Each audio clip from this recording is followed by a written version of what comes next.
Hermann Göring was one of the most powerful and most corrupt figures in Nazi Germany. Serving as Hitler's designated successor, commander-in-chief of the Luftwaffe, head of the four-year plan with enormous economic authority, and holder of numerous other positions that made him second only to Hitler himself for much of the Nazi regime's existence. Göring was also notorious for his vanity, his extravagant lifestyle, his obsessive collecting of art and treasures, and his shameless use of his position to enrich himself through theft, extortion, and corruption, on a scale that was extraordinary even by Nazi standards. The physical embodiment of Göring's power and greed was Carinhall, his massive country estate located in the Schorfheide forest northeast of Berlin.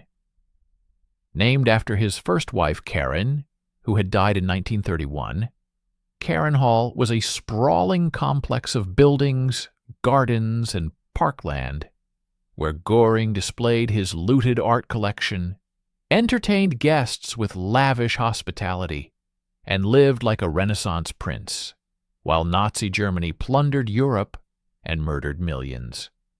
When World War II ended in May 1945, with Nazi Germany's defeat, and with Göring himself arrested and awaiting trial as a war criminal, what happened to his beloved Carinhall estate?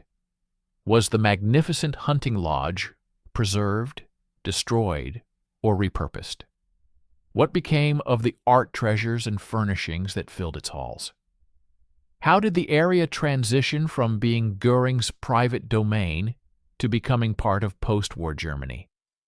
Today we'll explore the fascinating and tragic story of Carinhall's fate from its construction in the 1930s through its deliberate destruction by Göring's own orders in April 1945, examining its brief existence as a monument to Nazi power and corruption. The looting and evacuation that preceded its destruction, its complete demolition, to prevent it from falling intact into Soviet hands, and what remains of the site today. This is a story about hubris and downfall, about the physical manifestation of Nazi looting and excess, about the ephemeral nature of power built on theft and violence, and about how one of Nazi Germany's most grandiose private residences was reduced to rubble and has largely vanished from the landscape, leaving only scattered ruins and historical memory. To understand what happened to Carinhall after the war, we must first understand what Carinhall was, how it was created, and what it represented during the Nazi period. Hermann Göring acquired property in the Schorfheide forest area northeast of Berlin in the early 1930s, shortly after the Nazis came to power. The Schorfheide was and remains a vast forested region that had historically been hunting grounds for Prussian aristocracy and German leaders.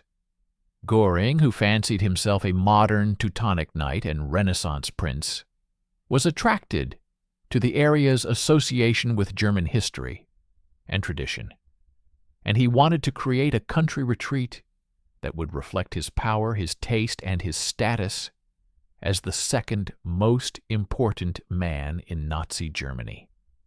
Construction of Carinhall began in 1933, initially as a relatively modest hunting lodge and country house. However, as Göring's power and wealth grew throughout the 1930s, Carinhall expanded dramatically into an enormous estate complex. By the late 1930s and early 1940s, Carinhall had grown to include a massive main house built in a style intended to evoke Germanic and Nordic traditions with timber construction, a great hall with soaring ceilings and massive fireplaces, numerous rooms for entertaining and displaying Göring's art collection, private apartments for Göring and his second wife, Emmy, whom he married in 1935, guest suites, servants' quarters, and elaborate facilities including a gymnasium, a swimming pool, a library, and various other amenities. The estate grounds included extensive landscaped gardens, lakes and waterways, forests for hunting, facilities for Göring's collection of exotic animals, including lions and bison that he kept in a private zoo, an airstrip for his personal aircraft, and various outbuildings and support facilities. At its peak, Carinhall covered approximately 60,000 acres of forest and parkland, making it one of the largest private estates in Germany. The architecture and decoration of Carinhall were designed to project an image of Germanic grandeur and to provide appropriate settings for Göring's massive art collection. The Great Hall at the center of the main building was particularly impressive, with timber beams, a huge fireplace, tapestries, and hunting trophies on the walls, and space for entertaining hundreds of guests. Göring used Carinhall to host elaborate parties, hunts, and receptions for Nazi leaders, foreign dignitaries, artists, and others whose favor he sought or whose company he enjoyed. These gatherings were characterized by extravagant food and drink, by entertainment including musicians and performers, by displays of Göring's art treasures, and by the overall atmosphere of luxury and excess that Göring cultivated. The estate served both personal and political functions, providing Göring with a retreat from Berlin and a showcase for his power and wealth that enhanced his prestige, and that allowed him to conduct informal diplomacy and political business in impressive surroundings. The contents of Carinhall were as extraordinary as the buildings and grounds. Göring was an obsessive art collector who used his position to amass one of the largest private art collections in Europe through a combination of quasi-legal purchases, coerced sales, and outright theft. His collection included old master paintings by artists including Rembrandt, Rubens, Cranach, and countless others, sculptures, tapestries, furniture, decorative arts, books and manuscripts, and virtually every category of valuable artistic and cultural property. Much of this collection was looted from Jewish families who were forced to sell at fractions of true value, or whose property was simply confiscated, from museums in occupied countries, from churches and monasteries, and from any source where Göring could obtain treasures through his power and his willingness to steal. Göring worked with art dealers, with the Einsatzstab Reichsleiter Rosenberg, which looted art in occupied territories, and with various other channels to obtain pieces for his collection, competing with Hitler's acquisitions for the planned Linz Museum, but generally deferring to Hitler when their interests conflicted, while still managing to accumulate an enormous personal collection. Carinhall's rooms were filled with this looted art, with masterpieces hanging on walls, sculptures displayed throughout the building, rare furniture and decorative objects filling every space, and treasures packed into storage when display space ran out. Göring would spend hours viewing his collection, showing pieces to visitors and planning future acquisitions. He commissioned a detailed photographic inventory of his collection, creating albums of photographs that documented each major piece, records that would prove valuable after the war for tracking looted art, but that during the war served Göring's pride and his desire to catalog his treasures. The collection represented not just Göring's personal taste and his vanity, but also the systematic theft and cultural plunder that characterized Nazi occupation of Europe, concentrated in one man's private estate as a monument to greed and corruption. Göring's lifestyle at Carinhall was extravagant and self-indulgent, even by the standards of Nazi leadership. He would arrive at the estate by car or by landing his personal aircraft on the private airstrip, often wearing elaborate hunting costumes and uniforms of his own design. He enjoyed hunting in the estate's forests, hosting hunting parties where he and his guests would kill deer, boar, and other game. He loved showing visitors around Carinhall, personally conducting tours of his art collection and his various facilities, clearly taking immense pride in his possessions and his estate. He ate lavishly, contributing to his obesity and his health problems, and he entertained guests with generous hospitality, including abundant food, fine wines, and comfortable accommodations. His daily routine at Carinhall included time viewing his art collection, walks in the grounds, hunting, and generally enjoying the life of a wealthy aristocrat, all made possible by his abuse of power and his corruption. As World War II progressed, and as Germany's military situation deteriorated, Carinhall took on additional significance as a refuge and as a symbol of Göring's power, even as that power waned. Göring's reputation suffered as the Luftwaffe failed to prevent Allied bombing of German cities, failed to win the Battle of Britain, and generally proved unable to achieve the air superiority that Göring had promised. Hitler lost confidence in Göring, and Göring's influence declined, though he retained his formal positions and titles. Göring spent increasing amounts of time at Carinhall, retreating from active leadership and from Hitler's criticism, hunting and viewing his art collection, while Germany collapsed around him. He also became increasingly addicted to morphine and other drugs, further impairing his judgment and effectiveness.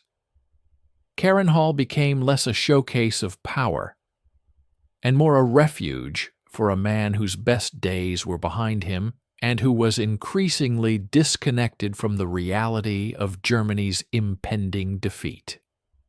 By early 1945, as Soviet forces advanced from the east and approached the Schorfheide area where Carinhall was located, Göring faced the reality that his beloved estate would soon be overrun.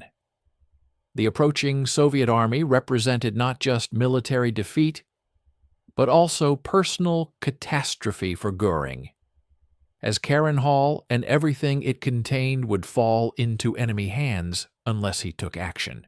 In March and early April 1945, Göring ordered the evacuation of Carinhall, directing his staff to pack and remove the most valuable and portable items from the estate. This evacuation was a massive undertaking, requiring trucks and trains to transport the thousands of artworks, furnishings, and treasures that filled Carinhall. Göring prioritized his art collection, having the most valuable paintings, sculptures, and objects packed carefully and shipped to various locations, including the Bavarian Alps, where Göring had other properties, and where he hoped to retreat as Berlin fell. The evacuation of Carinhall was chaotic and incomplete. There was limited time as Soviet forces approached rapidly, and there was limited transportation as Germany's infrastructure collapsed under Allied bombing, and as military needs took priority. Göring's staff worked frantically to pack and remove items, but much had to be left behind due to time and logistical constraints. Furniture, tapestries, less valuable artworks, books, and countless other items remained at Carinhall as the evacuation deadline approached. Some items were damaged during hasty packing and transport, and some were lost or stolen by workers during the chaotic evacuation process. The systematic, photographic documentation that Göring had commissioned of his collection would later help track some of these pieces. But in the moment, the evacuation was a desperate attempt to save what could be saved from the approaching Red Army. In mid-April 1945, as Soviet forces were within days of reaching Carinhall, Göring made the extraordinary decision to destroy his beloved estate rather than let it fall intact into Soviet hands. On April 20th, 1945, Hitler's birthday and the day Berlin came under final Soviet assault, Göring ordered German combat engineers to demolish Carinhall. The engineers planted explosives throughout the main buildings and detonated them, creating massive explosions that destroyed the structures that Göring had spent over a decade building and furnishing. The Great Hall, where he had entertained dignitaries, collapsed. The rooms where his art collection had hung were blown apart. The facilities and amenities were reduced to rubble. The deliberate destruction of Carinhall was comprehensive, with the engineers tasked with ensuring that nothing useful remained for Soviet forces. Additional fires were set to consume what the explosions did not destroy, and by the time the demolition was complete, Carinhall was a smoking ruin with little left standing. Göring's decision to destroy Carinhall reflected both practical and psychological motivations. Practically, he wanted to deny the Soviets the use of the buildings and to prevent them from capturing intact the art and treasures that remained despite the evacuation efforts. Psychologically, Göring could not bear the thought of his personal creation, the estate that embodied his power and taste, falling into enemy hands and being desecrated or used by those who had defeated him. The destruction was an act of spite and defiance, a refusal to allow his enemies to enjoy or benefit from what he could no longer keep. It also reflected the scorched earth mentality that characterized Nazi Germany's final months, with Hitler and other leaders ordering the destruction of German infrastructure and resources rather than allowing them to fall to the Allies. Göring's destruction of Carinhall was personal rather than strategic, serving no military purpose but satisfying his emotional need to destroy what he could not keep. After destroying Carinhall, Göring fled south toward Bavaria, where he attempted to position himself as Hitler's successor once Hitler's death became known.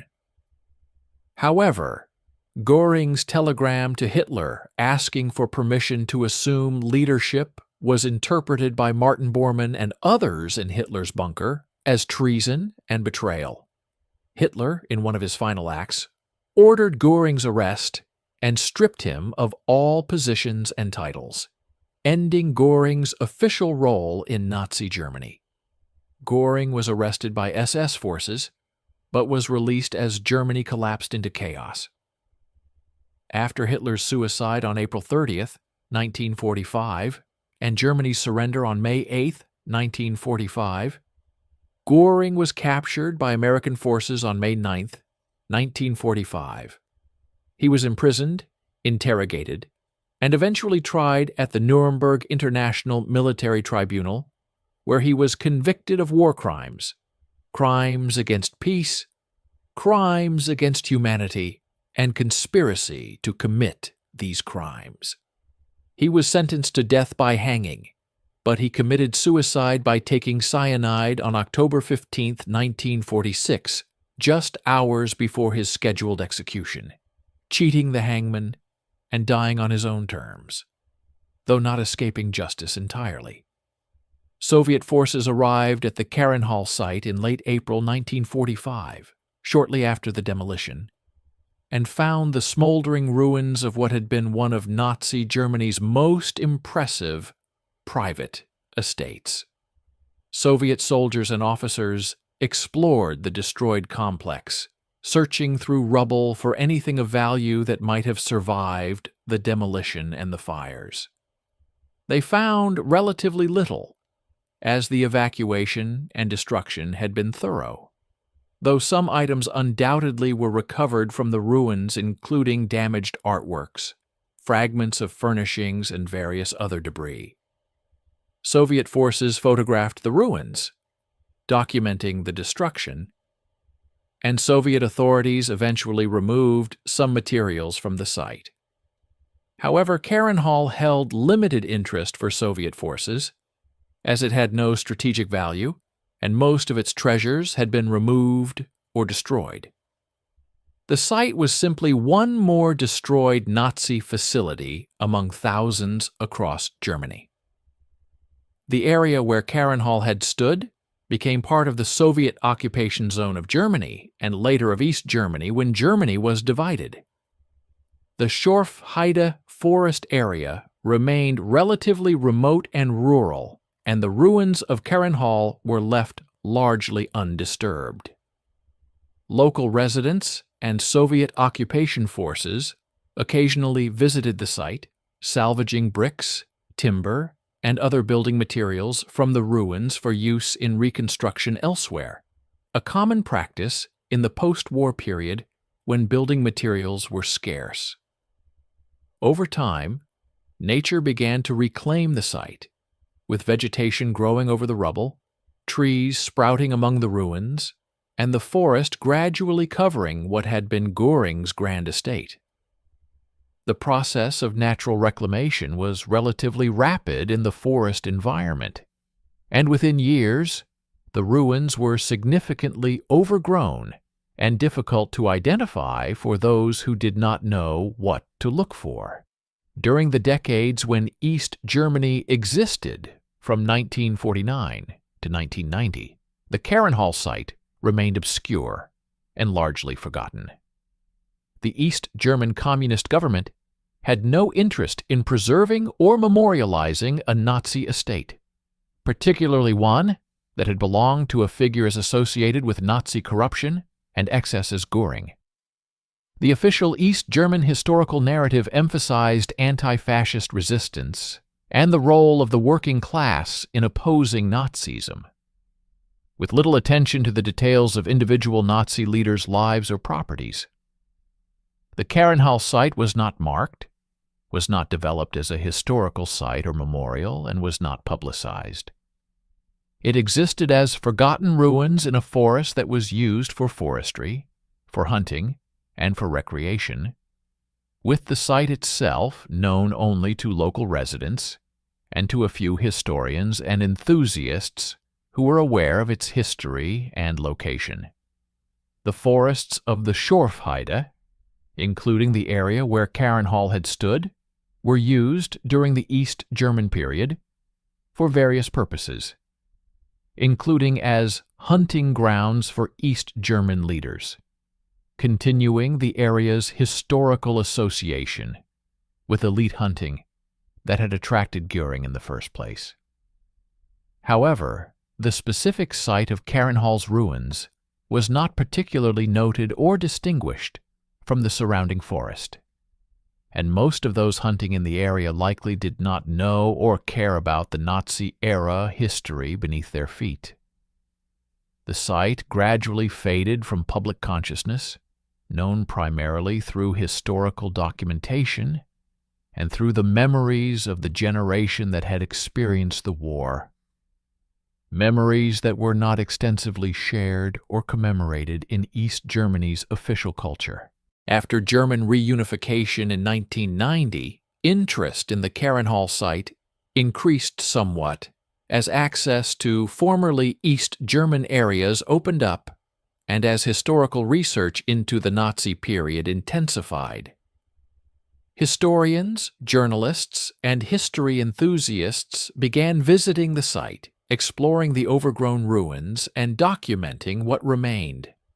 Archaeological surveys were conducted to map the extent of the ruins and to understand the layout of the original complex. These investigations revealed that despite the deliberate destruction and despite decades of natural reclamation, substantial traces of Carinhall remained underground and in the form of scattered ruins. Foundations of buildings, remnants of walls, fragments of the landscaping, including parts of the water features and gardens, sections of roadways and paths, and various other physical traces could still be identified by those who knew what to look for and who were willing to explore the overgrown forest site. However, post-reunification Germany faced questions about what to do with the Carinhall site, similar to questions about other Nazi-era properties and monuments.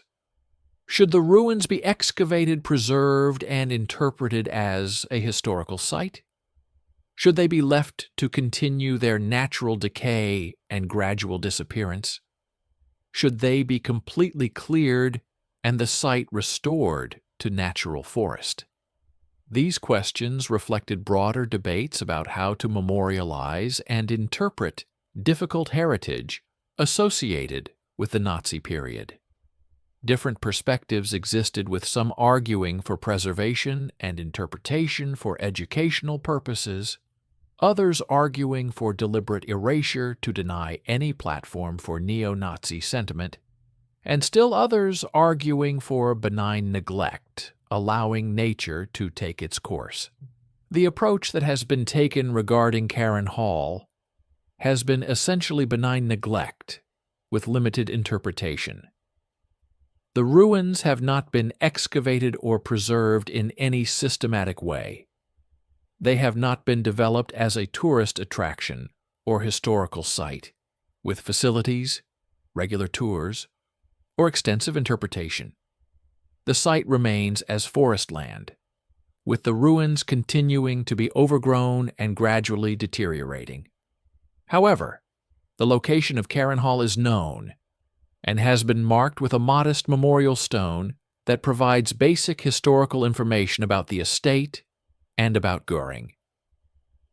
The memorial does not glorify Göring or Nazi Germany, but simply acknowledges the historical fact that Carinhall existed at this location and provides context about what it was and what happened to it.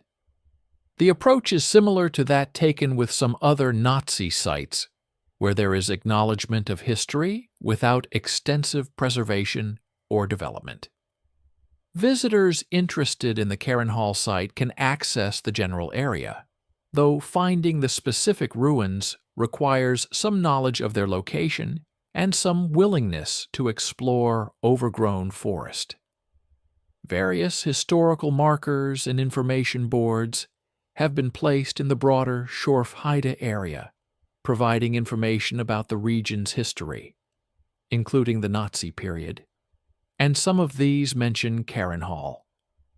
Local tour guides and history groups occasionally lead visits to the Carinhall ruins, explaining the site's history and showing visitors the scattered remains that can still be found. However, these visits are not extensively promoted or commercialized, reflecting German authorities' preference for acknowledgement without glorification or extensive tourism development. The physical remains visible at the Carinhall site today are relatively modest, given the estate's former grandeur. Visitors exploring the forest can find scattered bricks and stones, fragments of foundations and walls, depressions in the ground marking where buildings stood, traces of the landscaping including what may be remnants of water features, and various other subtle traces that reveal the human use of this forest area in the past. However, there are no standing structures, no intact rooms or halls to explore, and nothing that conveys the scale and opulence of what Carinhall was during its brief existence. The forest has largely reclaimed the site, with mature trees growing where buildings once stood, and with undergrowth covering most traces. For those aware of the history, the site can be evocative and thought-provoking, a place to contemplate the rise and fall of Nazi power and the ephemeral nature of monuments built on theft and violence. For those unaware of the history, the site is simply forest, indistinguishable from the surrounding Schorfheide landscape. The question of what happened to the art and treasures that filled Carinhall is central to understanding the estate's post-war legacy. As mentioned, Göring ordered evacuation of the most valuable items in March and early April 1945, and these pieces were shipped to various locations. Many ended up in Bavaria, where Göring had other properties, and where he fled in April 1945.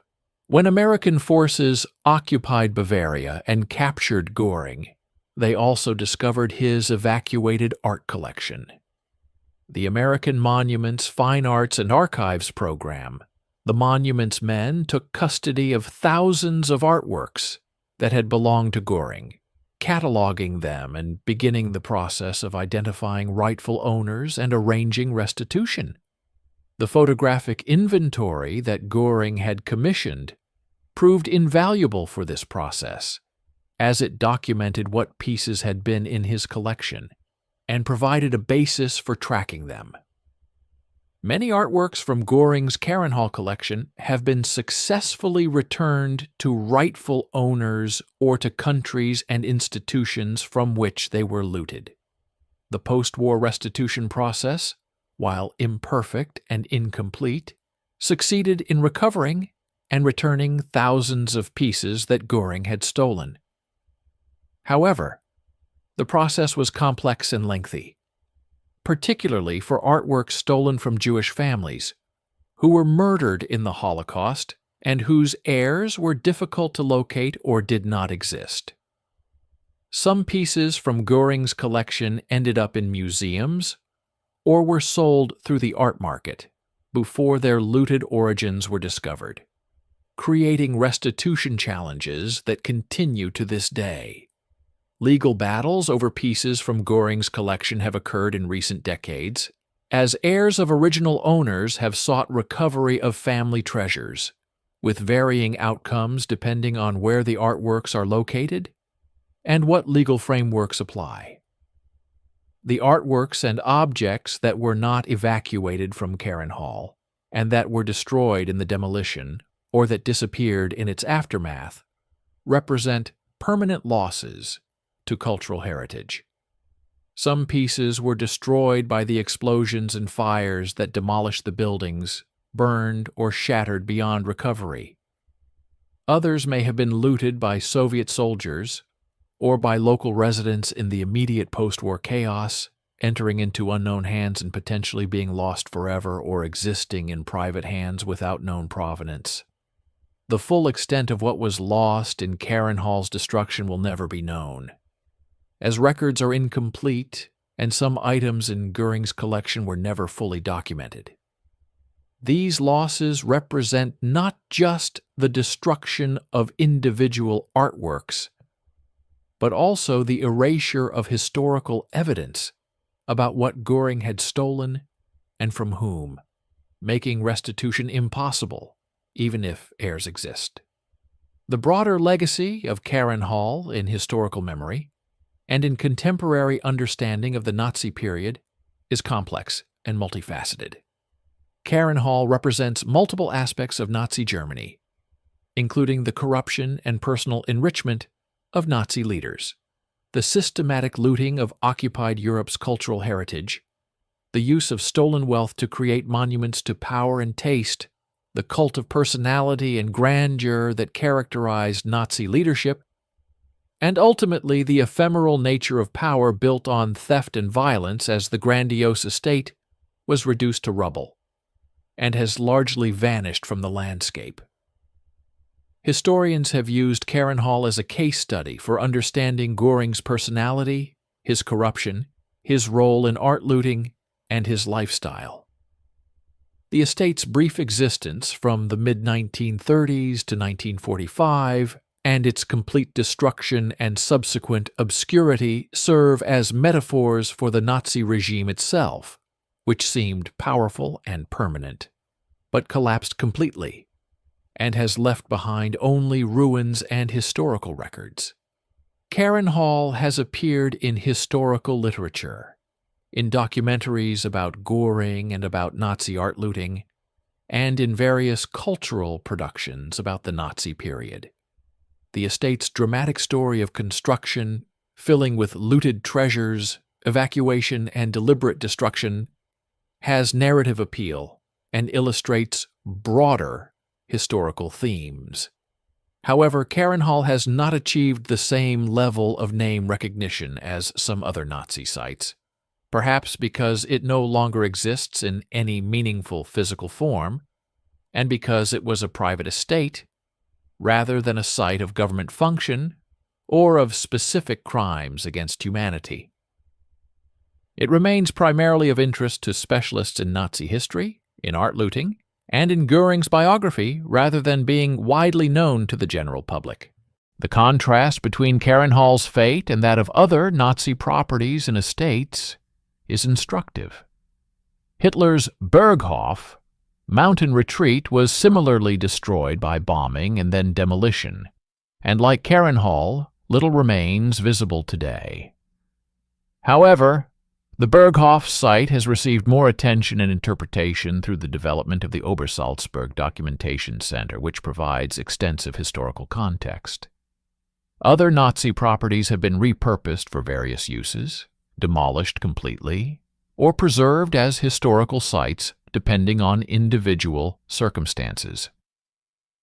Carinhall's fate of destruction, followed by benign neglect and gradual natural reclamation, represents one approach among many to dealing with Nazi architectural and cultural legacy, an approach that emphasizes neither preservation nor complete erasure, but rather allows time and nature to gradually remove physical traces, while maintaining historical memory through documentation and modest interpretation. The environmental recovery of the Carinhall site is notable. The Schorfheide forest where Carinhall was located is now a protected biosphere reserve, recognized for its ecological value and its diverse habitats. The area that was cleared and landscaped for Göring's estate has returned to forest, and the ecological impact of the estate's existence has been largely erased through natural processes of succession and regeneration. This environmental recovery demonstrates nature's resilience and its ability to reclaim human-disturbed landscapes, turning what was a monument to human power and excess back into forest ecosystem. The return of the Carinhall site to nature can be seen as a fitting end to the estate's story, with the grandiose construction and the accumulated treasures ultimately giving way to the forest that predated them and that has outlasted them. The Schorfheide area's history extends far beyond the Nazi period and Carinhall's brief existence. The forest has been used for centuries as hunting grounds, has been the site of various human activities, and has historical and cultural significance independent of its Nazi-era associations. The area's interpretation today emphasizes this broader history and the forest's ecological values, rather than focusing extensively on the Nazi period, though that history is acknowledged. This approach of placing the Nazi period in the context of longer historical continuities and of emphasizing other aspects of an area's significance beyond its Nazi associations represents one strategy for dealing with places that have difficult heritage, neither ignoring the past nor allowing it to completely define how places are understood and used in the present. For those interested in Göring and in Nazi art looting, Carinhall remains a significant historical site, despite its ruined condition, and despite limited interpretation on site. The estate represents the physical manifestation of Göring's power and corruption, and its destruction represents the collapse of that power and the defeat of Nazi Germany. Visiting the overgrown ruins, even in their current minimal state, can provide a connection to this history and can prompt reflection on themes of power, greed, theft, and downfall. However, the site's current condition also means that much must be supplied by visitors' imagination and historical knowledge, as the physical remains themselves communicate relatively little without extensive context and interpretation. The scattered bricks and foundations require the viewer to know about Carinhall's history to be meaningful, as they appear to be simply forest debris rather than remnants of one of Nazi Germany's most impressive and most corrupt private estates. The documentation of Carinhall through photographs, through Göring's art inventory albums, through architectural plans, through testimony from those who visited or worked there, and through historical research has created an extensive historical record that preserves knowledge about the estate even though the physical structure has vanished. This documentation allows historians to reconstruct what Carinhall was like, how it functioned, what treasures it contained, and what it represented in Nazi Germany's social and cultural world.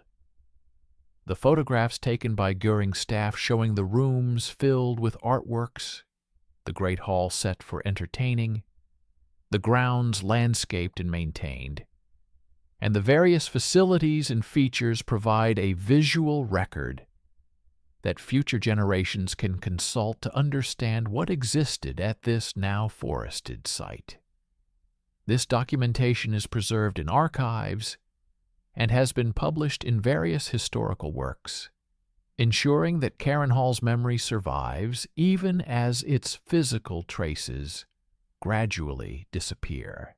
The story of Carinhall also raises broader questions about the relationship between power, wealth, culture, and morality. Göring created an estate that by conventional aesthetic standards was impressive, filled with genuine masterpieces of art and furnished with taste and luxury. However, the estate and its contents were built on theft, on the exploitation of Göring's power to enrich himself, on the suffering of those from whom art was stolen, and on the broader crimes of Nazi Germany that Göring helped perpetrate and from which he profited. This raises uncomfortable questions about how we should view cultural achievements and beautiful objects when they are tainted by criminal acquisition. Can looted art be appreciated aesthetically even while condemning the theft? Should estates and collections built on corruption be preserved for their cultural value or destroyed as monuments to crime? These questions have no simple answers and continue to be debated in contexts beyond Carinhall, as museums and collectors continue to grapple with how to handle objects with problematic provenances, and as societies decide how to memorialize or reject difficult heritage.